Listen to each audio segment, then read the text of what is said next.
بھائی میں فقہ حنفی کے طریقے سے نماز کیوں پڑھتا ہوں؟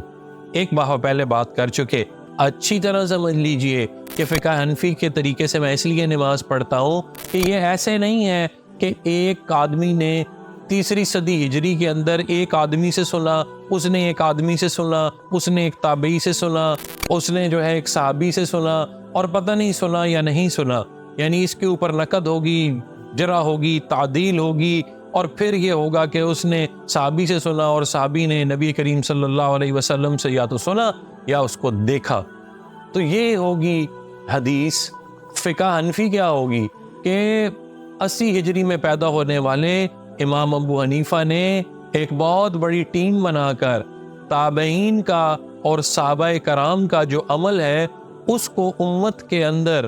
بڑے پیمانے پہ پھیلایا، تابعین نے اس کو بڑے پیمانے پہ قبول کیا اور ان کو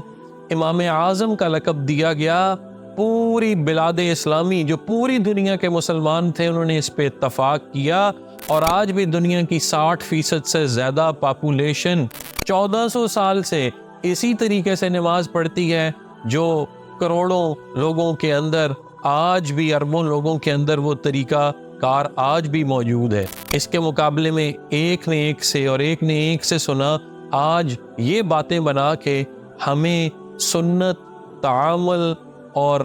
ہماری جو اجماع امت جو 1400 سال کا ہے اس سے گمراہ قطعاً نہیں کیا جا سکتا۔ تفصیل سے بھی بات کریں گے۔